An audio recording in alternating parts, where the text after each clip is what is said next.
Agora são 7 horas e 19 minutos e fazemos contato com o professor do Departamento de Geografia da USP do Programa de Pós-Graduação em Ciência Ambiental, Wagner Ribeiro. Bom dia, Wagner. Bom dia, Glauco. Bom dia quem nos acompanha. Wagner, um estudo lançado pela Plataforma Brasileira de Biodiversidade e Serviços Ecossistêmicos estima que a restauração florestal sequestraria 1,39 megatonelada de CO2 da atmosfera e aumentaria em 200% a conservação da biodiversidade. Isso é uma notícia alentadora dentro desse contexto aí de crise ambiental que o Brasil vive, né, Wagner? Sem dúvida, Glauco, nós temos aí um documento bastante importante que reuniu aí mais de 40 pesquisadores brasileiros de diversas instituições e que mostra o que nós já vimos falando há algum tempo, né? Na verdade, você tem a possibilidade hoje de incrementar em termos tecnológicos, com todo o conhecimento científico que já se tem hoje, a produção agropecuária, né? O próprio documento mostra que a nossa produção atualmente é de 4,4 arrobas por hectare, o que é muito pouco. E se nós dobrássemos essa questão, chegando a 9, por exemplo, arrobas por hectare, nós poderíamos justamente chegar nesses indicadores que você acabou de dizer, devolvendo cerca de 32 milhões, né, de hectares para a conservação ambiental. O que que isso tem de importante, né, e de associado a manter a produção, isso é importante, e ao mesmo tempo trazer de volta a conservação. Nós podemos, por exemplo, reintroduzir espécies originais, com isso permitir a polinização, que é fundamental para a prática agrícola. A ideia da conservação dos recursos hídricos também está posta, porque nós sabemos que a vegetação original ela consegue absorver melhor a água, ela também protege o solo. Nós temos uma manutenção da biodiversidade brasileira que é extremamente importante, se nós pensarmos em termos de Mata Atlântica, mesmo Amazônia e também Cerrado. Enfim, então nós teríamos aí uma conjunção de elementos, né, que fariam com que nós manteríamos a produção, mas ao mesmo tempo traríamos para o mundo um modelo diferente, um modelo do século XXI, que é justamente essa combinação da conservação ambiental com a produção, inclusive a produção agrícola e pecuária. Agora, é preciso dizer algo que o documento não apresenta, é que no Brasil, infelizmente, Glauco, nós assistimos, especialmente a pecuária, com uma forma, né, de um vetor de uma garantia da posse da terra. Então, na verdade, acaba se desmatando, né, introduz lá algumas poucas cabeças, né, para dar algum, aparentemente, um ar produtivo, e ao final nós temos, na verdade, um desmatamento com essa produtividade bastante baixa. O documento traz um dado muito importante, nesse 1,39 megatoneladas que você disse, é quase metade das emissões do Brasil. Então, veja, nós temos aí, inclusive, uma possibilidade de reduzir as emissões de gás de efeito de estufa, contribuir contra o aquecimento global, sem alterar, de fato, né, o desmatamento, sem ampliar a área desmatada e, principalmente, produzindo mais, com mais qualidade, digamos assim, aproveitando melhor nossas terras e nossos recursos naturais.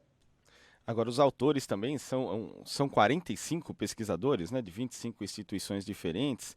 Eles falam, Wagner, que para que essas oportunidades que você mencionou se tornem realidade, o país não pode retroceder em suas políticas ambientais de redução de desmatamento, conservação da biodiversidade, impulsionamento da recuperação e da restauração da vegetação nativa em larga escala. E, infelizmente, a gente vê hoje aí tentativas justamente de retroceder na política ambiental que vem sendo construída no Brasil há alguns anos. Sem dúvida, Glauco, eu estou absolutamente de acordo com o que você afirma e com o documento. Nós estamos assistindo aí números alarmantes, né? Mais de 70 mil focos de incêndio novos apenas esse ano. Enfim, nós estamos vendo aí uma devastação extraordinária, infelizmente, na Amazônia.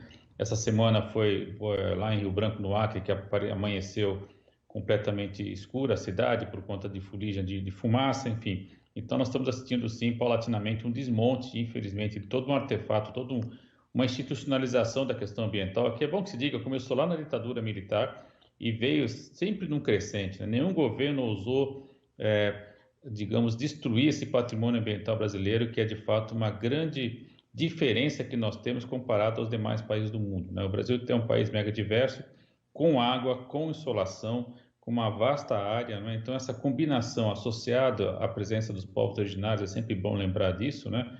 E também as comunidades ribeirinhas, quilombolas, nós temos um saber associado a essa conservação que nos dá uma posição de destaque, né?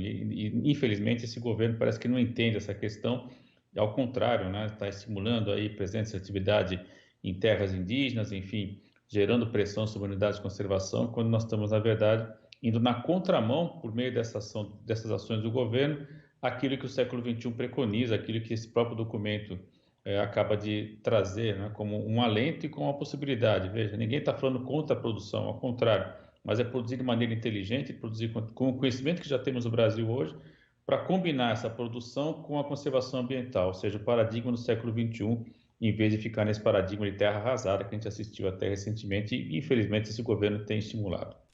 E essas ameaças, né, Wagner, à biodiversidade da Amazônia, elas implicam não só o Brasil, mas o mundo todo. Não é à toa que diversos países estão olhando aqui para o Brasil preocupados com essa devastação que acontece na Amazônia. E aí eu queria que você comentasse, porque você vai coordenar um seminário que trata justamente desse tema, né, dos impactos sociais que os danos ambientais à floresta amazônica podem ter.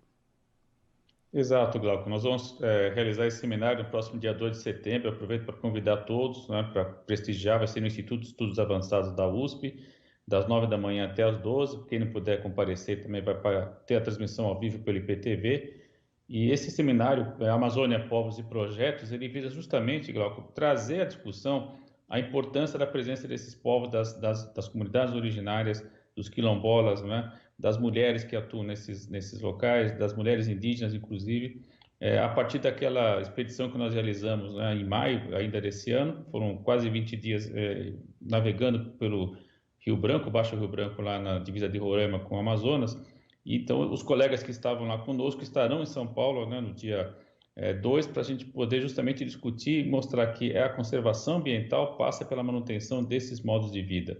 E isso é muito importante, né, porque eles nos ensinam por meio dos ciclos econômicos que eles praticam, ora coletando açaí, ora coletando cupuaçu, fazendo a sua pequena roça de mandioca, ora pescando, ora caçando, tudo isso respeita, digamos assim, os ritmos naturais que faz com que eles mantenham seu estilo de vida e mantenham a biodiversidade de todos os serviços ecossistêmicos e ambientais que a gente tem assistido, né?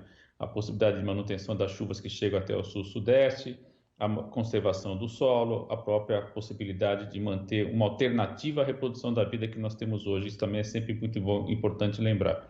Então, fica o convite aí para quem puder comparecer no próximo dia 2, segunda-feira, das 9 ao meio-dia, lá no auditório do Instituto de Estudos Avançados na USP, aqui na cidade universitária em São Paulo.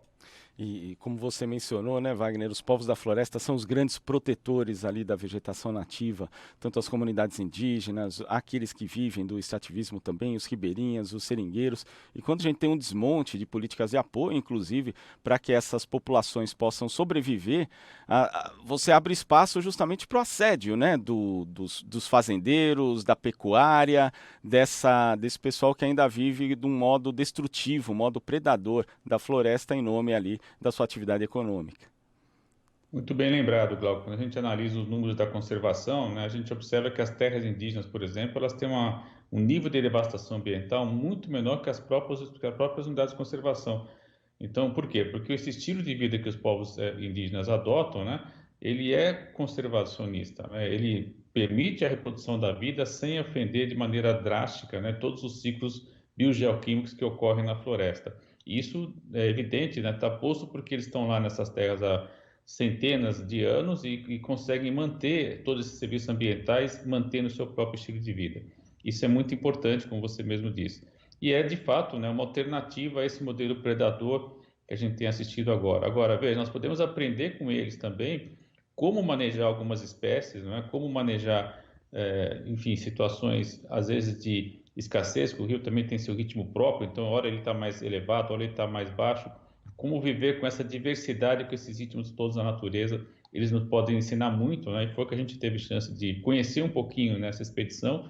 E agora os colegas que estavam conosco, a professora Maria Madalena, a professora Maria da Graça, o professor Josué, o professor Antônio Torino, estarão todos conosco aí para debater essas questões, né? E depois vamos passar também um filme que foi produzido pela jornalista Nádia Costa, com uma outra colega, discutindo justamente o primeiro encontro das mulheres do Xingu, que se reuniram agora em abril, também discutindo as implicações das mudanças climáticas, né, que elas já percebem em suas terras. Então, de fato, vai ser uma manhã bastante produtiva e eu espero aí o apoio de todos e a presença para que nós possamos aí discutir alternativas para a manutenção da Amazônia com produção. Opa, fica o convite para todo mundo, Wagner. Muito obrigado pela sua participação e até a próxima. Até a próxima. Conversamos aqui com Wagner Ribeiro, professor do Departamento de Geografia da USP, do Programa de Pós-Graduação em Ciência Ambiental.